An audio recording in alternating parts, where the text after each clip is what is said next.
ya. Suara saya indah, enak didengar, tapi bertele-tele, di-cut sudah.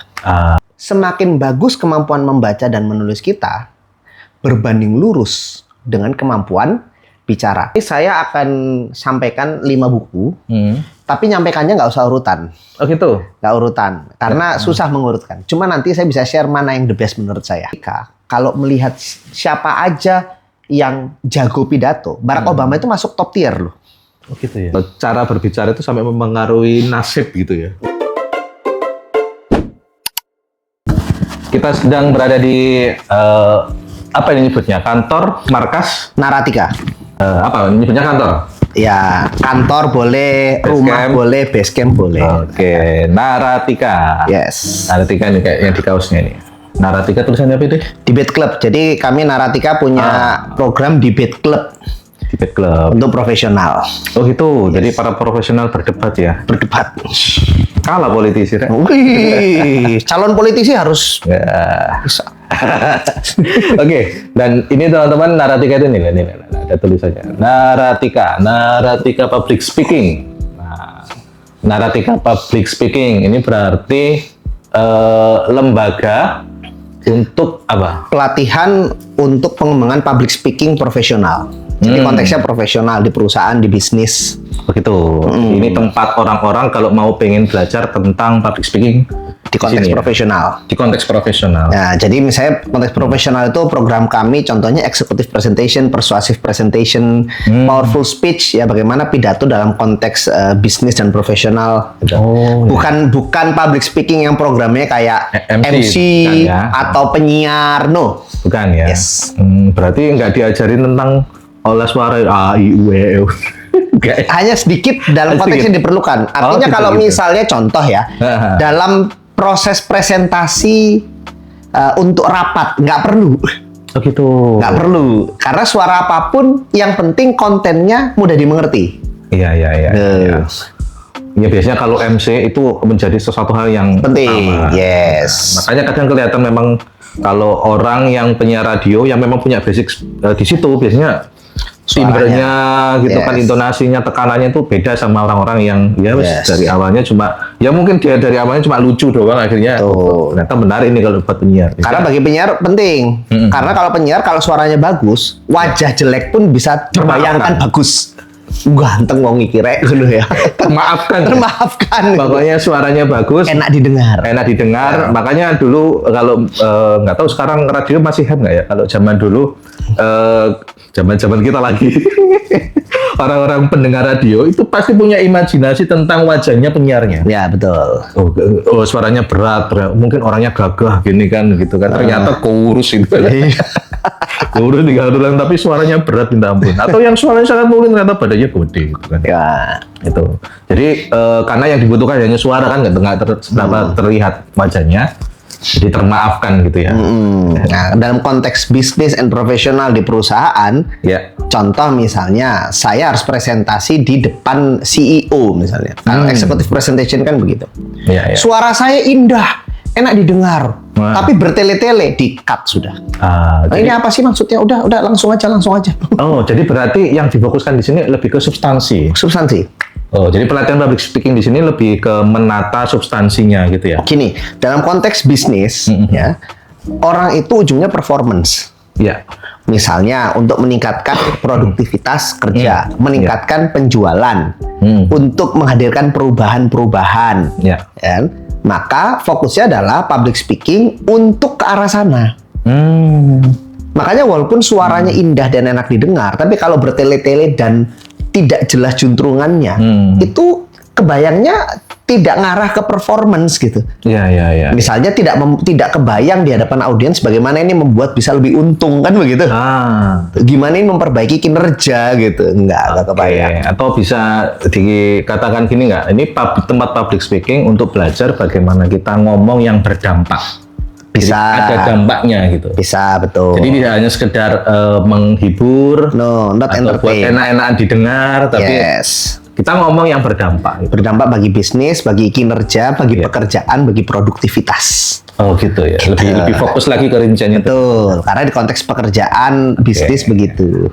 Nah, dan ini tempatnya, selain ini ada tempat latihan dan sebagainya, ada banyak sekali buku-buku di sini. Di depan, di kiri, kanan, di atas juga ada. Ini pokoknya sarang buku. Ya, ini tempat latihan sekaligus enggak dagang buku sih jelas sih. karena esensinya begini. Ternyata pembicara yang baik itu adalah penulis dan pembaca yang baik. Oh, ada penulisnya? Yes. Berarti diajarin nulis juga? Dalam proses contoh nih, persuasive presentation, mereka kan harus menyusun dulu urutan alurnya. Itu ditulis. Oke. Dan kemampuan menulis akan kelihatan di situ. Ya. Mau pidato, menulis dulu naskahnya. Dan kemampuan menulis sangat dibutuhkan di situ. Benar.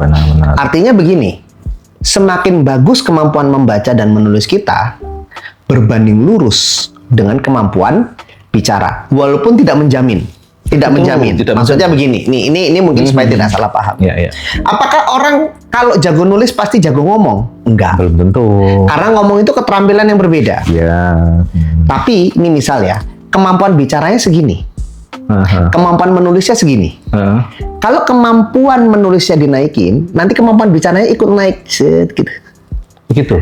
Ya, kan ini segini belum tentu dibilang sudah jago bicara kan, tapi membantu meningkatkan berbanding lurus gitu. Ya, kebayang. Ya gampangnya gini deh misalnya, kan bicara itu adalah produk dari berpikir, ya kan? Apa yang kita omongkan itu produk dari proses berpikir. Iya. Teman-teman pasti pernah ketemu orang yang ngomongnya pede tapi bulet. Ya. Ini maksudnya apa sih? Nggak ada, karena isinya kosong gitu. Karena isi kepalanya bulat. Mungkin dia punya banyak pengetahuan, tapi nggak rapi. Orang yang isi kepalanya banyak pengetahuan, tapi tidak rapi, itu adalah tanda-tanda orang yang memang jarang menulis. Makanya nggak rapi. Karena menulis itu latihan untuk merapikan pikiran gitu kan. Ada juga orang-orang yang memang sejak awal kosakatanya terbatas, isi kepalanya itu saja. Kenapa? Jarang membaca. Makanya membaca dan menulis itu berbanding lurus mendukung kemampuan kita bicara. Makanya di kantor Naratika ini banyak buku karena memang ya kalau Anda mau jadi seorang pembicara yang baik, membaca. Menulislah. Membaca buku itu untuk mengisi biar kita nggak kosong. Setelah diisi ditata gitu. Lewat nulis. Makanya kan kalau misalnya kalau kamar kita berantakan, kita kan bingung mau nyari baju di mana, mau nyari potongan kuku di mana, karena nggak tertata kan. Jadi itulah saat kita mau ngomong, kita sudah mau ngomong nih, tapi bingung mau ngomong apa, masih nyari-nyari gitu, karena nggak tertata. Tapi kalau tertata, kita gampang nyarinya. Begitu kita mau ngomong, kita gampang aksesnya. Oh, informasi ini di folder ini, informasi ini di folder ini, gitu. Dan dikatakan berantakan kalau ada isinya. Kalau dikatakan berantakan karena ada banyak barang. Betul. Karena kamarnya kosong, nggak berantakan. Maka perlu diisi dulu dengan membaca buku, terus kemudian dirapikan. Tapi gini, saya tuh sering ikut acara-acara bedah buku ya. Bedah buku ya dari penulis-penulis, sastrawan. Nah, orang-orang yang sudah jadi penulis, nggak mungkin kan dia kosong pikirannya. Dan nggak mungkin juga pikirannya tertata. Tapi begitu ngomong, nggak asik. Ya, karena tulisannya bagus, tapi ngomongnya nggak asik. Kenapa? Karena tadi berbicara itu memang keterampilan yang berbeda. Menulis membantu kita lebih baik dalam mengakses informasi. Tapi kalau memang tidak terlatih menyampaikan, tetap akan terhambat gitu. Begitu ya, berarti harus dilatih lagi ya. Cuman artinya menulisnya jadi tidak percuma. Orang-orang yang sudah biasa menulis, dilatih public speakingnya lebih cepat. Gitu ya. Ya, dari kondisi yang nggak jelas ngomong lebih cepat, lebih mudah dilatih daripada orang-orang yang jarang nulis gitu. Jadi tinggal hanya moles dikit gitu ya. Karena sudah ada asupannya banyak, kosakatanya udah banyak. Udah rapi, tinggal lebih distrukturkan aja. Distrukturkan, dipedekan biar lebih entertain gitu kan. Karena nanti kalau udah bicarakan faktornya ada banyak nih. Misalnya dia harus melihat audiensnya siapa. Ya kan? Oh, kalau audiens ini akses informasinya dia harus ngambil dari folder yang ini. Itu kan keterampilan bicara seperti kita akan melihat hal itu ya. Audiensnya ini berarti saya harus ngambil informasi yang ini. Ngambilnya udah gampang, tapi dia karena belum terlatih bicara, dia nggak peka melihat audiensnya. Ya kayak begitu-begitu nanti. Jadi misalnya dia sudah nulis gitu kan, karya sastra itu kan, diundang beda buku di SMA, ngomongnya harus beda. Iya. Beda sama di fakultas filsafat atau fakultas sastra. Mengkontekskan ke anak SMA gimana, di situ kemampuan bicara. Atau mungkin halangannya adalah karena dia nggak pede. Aksesnya gampang, tapi ada ketakutan karena tidak terbiasa ya. Berarti tinggal dilatih pedenya. Begitu udah pede, wah enak tuh udah. Karena memang saya sering banyak ketemu penulis ya. Bukunya banyak, sudah baca banyak, tapi masih merasa dia belum pantas untuk berbicara di depan umum. Problemnya nggak pede kan berarti? Nggak pede gitu. Dia. Tapi ada orang yang nggak punya apa-apa, pede sekali. Nah itu kepedean. Sekali lagi dua-duanya problem ya. Orang yang tidak terlalu pede problem, yang terlalu pede juga problem. Berarti di sini juga diajarkan biar bagaimana semua itu proporsional gitu. Betul. Pede ya secukupnya. Terus yang penting skill ada didukung dengan skill yang juga ada. Betul. Ya. Yang penting di sini dilatih gimana bicaranya itu berujung pada peningkatan produktivitas, performa dan sebagainya tadi. Dan di sini ada banyak buku ya yang bisa kita juga baca. Salah satunya juga buku tentang bagaimana agar kita public speaking-nya bagus gitu. Ya. Boleh direkomendasikan. Oke. Oh ini dipercepat. Wah, sudah. Wah, ini dia. 5 buku. 5 buku agar kita bisa pede public speaking. Ya. Di sini langsung nih saya share. Ya. Jadi di sini teman-teman di markasnya Naratika ini salah satu kategori buku yang banyak adalah buku tentang public speaking. Jelas dong. Iya. Lebih banyak ya? Banyak. Jadi ada sangat banyak. Ada mungkin 30-40 judul gitu ya. 30 judul lebih lah untuk yang temanya public speaking. Baik dari dalam negeri malah jarang. Luar negeri banyak kan. Luar negeri ya. Tuh. Dan ini luar negeri semua ini yang direkomendasikan? Yang saya rekom ini dari luar semua. Jadi ini saya akan sampaikan 5 buku, tapi nyampaikannya nggak usah urutan. Oh gitu? Nggak urutan, karena susah mengurutkan. Cuma nanti saya bisa share mana yang the best menurut saya. Oh gitu, nggak diurutkan dari yang untuk pemula dulu? Oh, mau kayak gitu? Oke, boleh. Ya. Untuk pemula dulu ya. Untuk pemula, nomor 1, saya rekomendasikan Secret of The Presentation Secret of apa gitu? Steve Jobs. The Presentation Secret of Steve Jobs. Steve Jobs ini selalu ini loh. Banyak bukunya yang membahas buku-buku yang membahas tentang presentasi Steve Jobs. Mungkin teman-teman sudah bosan ya mendengar bahwa presentasi modelnya Steve Jobs. Tapi kalaulah teman-teman sudah bosan dengan tema Steve Jobs, abaikan saja Steve Jobs-nya. Baca saja bukunya sebagai ilmu. Karena bagi yang baru belajar, buku ini memudahkan banget. Jadi langsung ngerti saya mestinya ngapain. Sangat aplikatif. Sangat aplikatif, sangat mudah dimengerti. Dan langsung ada contohnya. Steve Jobs. Bahkan contohnya spesifik sampai ke kata-katanya. Oh gitu. Contoh kasusnya Steve Jobs begini, waktu mempresentasikan produk apa, kata-katanya seperti ini, yang bagus ininya. Oh, jadi ini tuh benar-benar buku formula ya? Buku model, buku yang hasil memodel Steve Jobs gitu. Formulanya Steve Jobs, dia betul-betul memodel gimana lihat Steve Jobs presentasi, lalu dimodelkan jadilah buku ini. Gitu. Siap. Nih, jadi untuk yang pemula nih ya. Sudah diterjemahkan belum? Kalau nggak salah ini sudah ada versi Indonesia. Kalau nggak salah. Pernah lihat soalnya. Pernah lihat ya. Kalau yang saya punya ini versi Inggrisnya. Mantap. Yang kedua adalah Paul McGee, How to Speak So People Really Listen. How to Speak So People Really Listen. Siap. Ini adalah definisi buku public speaking yang sangat menyenangkan. Karena enak banget, ringan banget gitu ya bahasanya. Dan dia tuh udah kayak ngomong sama kita. Kayak ngopi aja itu. Kayak ngopi, ngobrol. Dia tuh kita kayak diajak ngomong aja. Kalau Presentation Secret of Steve Jobs itu kita kayak diajarin caranya Steve Jobs kan. Tapi Paul McGee di bukunya How to Speak So People Really Listen ini dia kayak ngomong sama kita. Makanya enak banget. Tuh, ini bukunya. Ya. Siap. Ini menyampaikan formula-formula juga nggak? Ada formula-formulanya juga. Mulai dari hal yang fundamental. Ya. Itu. Makanya saya suka banget karena kalau ngajarin orang pakai buku ini mudah. Ya. Itu. Ini yang kedua ya. Kedua. Yang ketiga. TED Talks. Nah, ini dari Chris Anderson, Head of TED. Waktu buku ini terbit dia pimpinannya TED. Tapi sekarang saya nggak tahu, saya nggak ngecek ya. Udah lama aku nggak nonton TED. Udah lama ya. Ini buku saya beli keluaran tahun 2016. Udah 10 tahun, iya 10 tahun yang lalu. Saya bercak-bercak gitu. Ini belinya pas baru keluar, ya 2016 itu. Baru keluar. Dia kalau sekarang yang edisi sekarang kalau nggak salah ya, tolong saya dikoreksi kalau salah, covernya udah nggak putih gini tapi ada hitam keabu-abuan gitu. Ini membeda ini formula-formula pembicara TED atau gimana? Simpelnya begini, orang-orang kalau bicara di TED itu kan nggak mungkin tiba-tiba disuruh sharing pengalaman.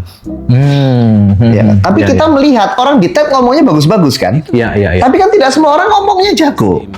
Iya. Memang orang-orang di TED itu saat diminta bicara di TED, dia itu disiapin dulu, dilatih dulu sama timnya TED. Formula yang digunakan itu ada di buku ini, gitu. Oh, kirain yang TED itu ya asal ngomong kan dia berdasarkan eksperimen. Jadi dilatih dulu. Dilatih dulu, disiapin dulu. Digladi resik dulu. Oh gitu. Iya. Iya. Formula yang digunakan timnya TED untuk melatih orang-orang itu, tentu nggak punya waktu banyak. Pasti dilatihnya singkat, disiapinnya ya. Iya. Akhirnya sebelum tampil itu, formulanya di buku ini. Iya. Dibukukan oleh Chris Anderson ini. Ini sampai apa? Hanya menstrukturkan atau dilatih sampai hal-hal yang lebih entertain-nya gitu? Malah fundamental aja. Misalnya hal yang paling dikuatkan di sini adalah storytelling.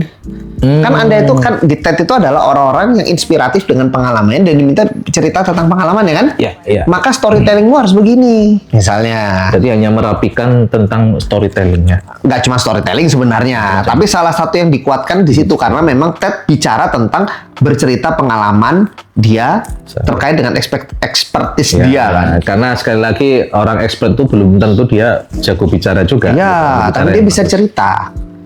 Terus di sini juga mulai dari preparationnya, on stage-nya. Jadi dia dibagi itu mulai dari foundation-nya apa sih. Jadi kita skill public speaking itu sebenarnya apa sih? Iya. Terus tools-toolsnya apa sih? Lalu kita preparationnya gimana?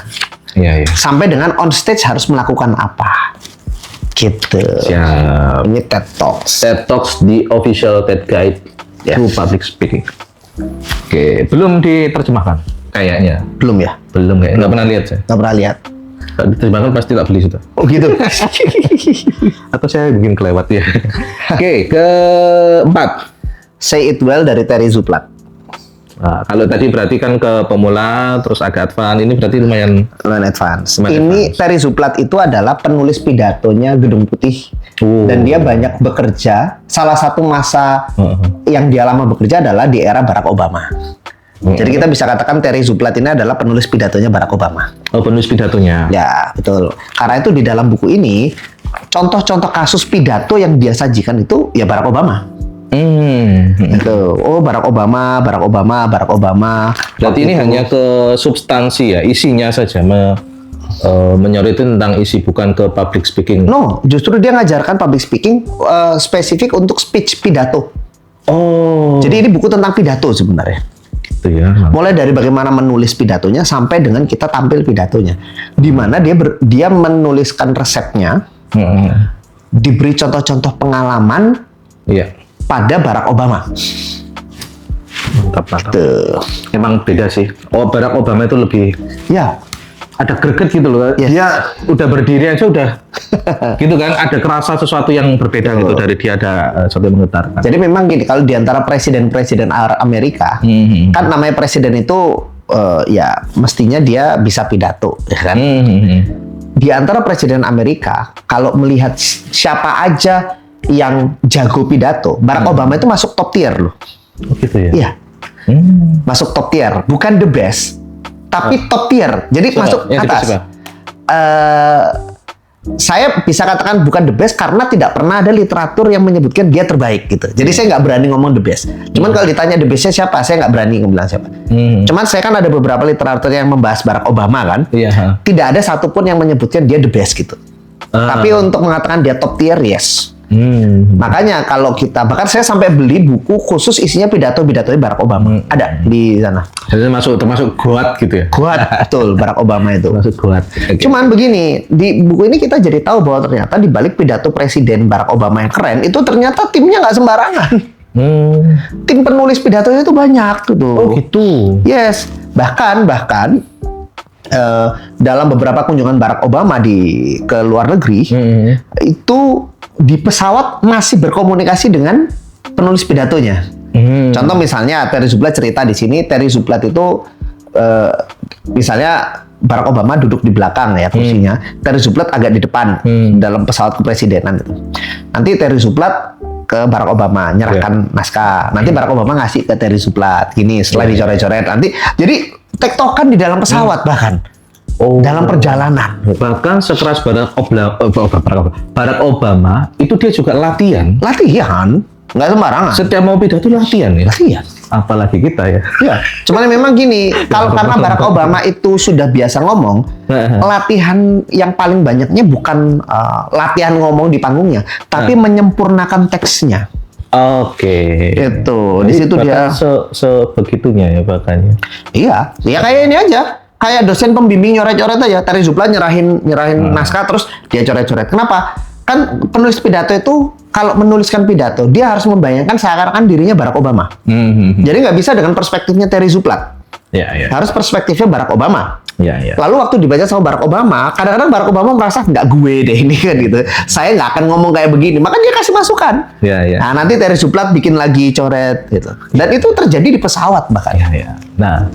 Jadi satu hal yang penting bahwa sekelas Barack Obama saja sangat menaruh perhatian dengan yang namanya latihan dan menyempurnakan bahan. Apalagi kita. Dan memang begini, ini kan kalau dalam public speaking tahap yang disebut dengan preparation. Orang sering meremehkan itu. Padahal public speaking yang baik itu preparationnya mesti panjang. Kalau dianalogikan kayak kalau sepak bola, tandingnya cuma 90 menit. Tapi untuk tanding 90 menit, latihannya beberapa hari. Berbulan-bulan, bisa bertahun-tahun. Bahkan kalau Piala Dunia bisa berbulan-bulan, ya kan? Kalau Piala Dunia gitu. Preparation ini yang sering diabaikan, padahal ini esensial banget kalau dalam public speaking. Dan di sini disampaikan semua ya, preparationnya tentang persiapannya Barack Obama itu seperti apa. Yes. Bakso gitu ya. Enak ya. Oke, yang terakhir ini berarti yang sangat yang sangat top ya. Top menurut saya. Ya. Buku Speaking Up-nya Frederick Gilbert. Ya, enggak betul ya. Dibandingkan yang tadi ini relatif lebih tipis. Cuman kertasnya beda. Coba pegang dong. Wih, mahal. Full color. Iya. Kertas majalah ya, art paper gitu ya. Yes. Enggak art paper banget ya, tapi kertas majalah betul. Ya. Oh iya, ada banyak gambar-gambarnya dan full color. Dan believe it or not, nemu di Loakan. Oh gitu. Dengan harga yang murah. Bahasa Inggris sih padahal. Iya. Jadi kalau jangan remehkan tempat-tempat jual buku loak. Kita akan menemukan banyak hidden gem di sana. Termasuk ini. Di mana? Ini murah. Di waktu itu saya dapetnya antara di Bandung atau di Surabaya, saya lupa. Antara dua itu ya. Jadi buku ini saya ingat harganya nggak nyampe 100.000. Padahal kalau ngelihat kualitas buku gini, perkiraan saya mungkin bisa 300-400.000, bahkan bisa 500.000 kalau dijual di Indonesia. Lebih ya. Ini dari tahun berapa ini? Kalau dibandingkan yang tadi kan sudah kuning, ini enggak? Yes. Sampai kapanpun enggak ini? Betul, karena kertasnya begini, 2013. Oh, lebih lama daripada yang TED tadi ya? Betul. TED udah menguning bercak-bercak ini. Ini tentang apa ini? Ini spesifik tentang executive presentation. Jadi kalau kita mau presentasi di depan eksekutif, di depan bos-bos, di depan C-level, ilmunya beda memang. Benar. Kenapa beda? Gini deh gampangnya. Kalau kita, misalnya kita menjadi pembicara di sebuah seminar, tuan rumahnya kita, tamunya audiens. Iya. Jadi rajanya kan kita. Iya. Iya nggak? Iya. Kalau misalnya kita di perusahaan morning briefing gitu kan, anak buah, kita bosnya. Iya. Tapi dalam executive presentation, tuan rumahnya audiens loh. Ini contohnya misalnya kayak presentasi penawaran gitu ya? No, Project. justru Bukan. bukan. Misalnya kita punya ide yang disampaikan ke CEO. Oke. Atau kita diminta untuk melaporkan rencana perubahan yang harus dilaporkan ke CEO. Atau misalnya kita sedang presentasi di kompetisi internal perusahaan, di mana jurinya adalah C-level. Oke. Atau yang sering terjadi adalah presentasi sidang skripsi, tesis, disertasi. Itu executive presentation. Iya. Kita tamu di situ. Audiensnya raja. Iya. Dan biasanya audiensnya nggak banyak-banyak, nggak 20 orang. Audiensnya cuma 3, 4. Berarti bisa dikatakan ini kontestan lah ya. Bagaimana public speaking yang kita memerankan sebagai seorang kontestan. Dan kita dinilai di situ. Dihajar habis-habisan di situ. Presentasi kita menentukan cara pandang mereka tentang kita. Iya. Kita presentasi di depan CEO. Gagal. Oke lah, idenya nggak diterima. Tapi kan implikasinya tidak hanya itu. Iya. Besok-besok CEO akan mengatakan begini, itu orang nggak bisa diandalkan, masa idenya begitu. Itu akan ngaruh loh ke penilaian CEO. Benar. Dan itu bisa ngaruh ke karir. Bahkan berpengaruh itu ya, cara berbicara itu sampai mempengaruhi nasib gitu ya. Oh iya, kan kita paling gampang dinilai dari cara kita ngomong. Gitu. Sekarang gini, aku mau menilai Mas Asril dari kompetensinya. Kan butuh ruangan khusus, waktu khusus, kan lama gitu. Butuh tools khusus ya kan. Tapi kalau menilai orang lewat cara dia berbicara, orang ini emang pinter, gampang menilainya gitu. Sehingga itu membuat orang jadi gampang menilai orang hebat, pinter atau enggak dari cara dia ngomong. Walaupun kenyataannya tidak selalu begitu. Jadi bisa fake juga sebenarnya. Oh iya bisa. Jadi kita cukup dengan ngolah omongan kita. Makanya banyak penipu-penipu itu kan banyak pinter ngomong. Makanya saya nulis tuh di IG saya bahwa kalau kemampuan komunikasi kita buruk, itu gini kalimatnya. Kalau kemampuan komunikasi kita baik, itu menutupi kekurangan kita. Termaafkan ya tadi. Wajah jelek kita juga termaafkan paling tidak. Dan dibalik, kalau kemampuan komunikasi kita buruk, itu menutupi kelebihan kita. Bisa saya menutupi? Iya, kita pinter misalnya, kita jago, tapi nggak bisa ngomong, nggak bisa menunjukkan, nggak bisa menyampaikan itu, orang jadi tidak tahu. Kayak tadi yang orangnya pinter, penulis, punya banyak bacaan, tapi dia kalau diajak ngomong tidak menyenangkan. Gitu. Iya, lihat aja influencer. Iya. Yang diakui itu kan karena memang kehebatan dia dalam menyampaikan informasi. Apakah orang itu betul-betul expert? Tentu. Tapi kenyataannya itu yang diakui kan. Dia yang bisa mempengaruhi opini publik gitu kan. Dan buku ini berarti kalau untuk ini hanya untuk orang-orang yang memang punya kebutuhan komunikasi sama si level ya, atau hanya kalau untuk orang yang biasa aja, hanya pengen tahu aja, nggak cocok buku ini. Karena ini memang spesifik tentang executive presentation, speaking up ini. Gitu. Kalau misalnya untuk yang lebih umum, ya saya sarankan 2 ini aja, yang awal. Oke, berarti memang ada tahapannya ya. Berarti 5 yuk kita ini lagi. Mana kita tunjukkan semua. Ini yang benar-benar kalau kita mau memulai belajar tentang public speaking, yang ini lebih advance ya, lebih berpengaruh. Nah, kalau yang ini yang paling high level ya, kalau kita sudah berada di posisi harus menghadapi orang-orang yang tinggi. Ya, orang-orang tinggi berapa meter itu? Ya, harus audiensi di depan pejabat. Itu executive presentation tuh begitu. Oh gitu. Gitu kan, presentasi LPG di hadapan pimpinan-pimpinan. Nah, itu ini. Nah, tapi kalau yang belum ada kebutuhan kayak gitu, ini yang rekomendasi. Ya. Nah, kalau ada teman-teman yang punya rekomendasi lain tentang buku-buku public speaking, silakan komen di bawah. Oke. Sampai ketemu lagi.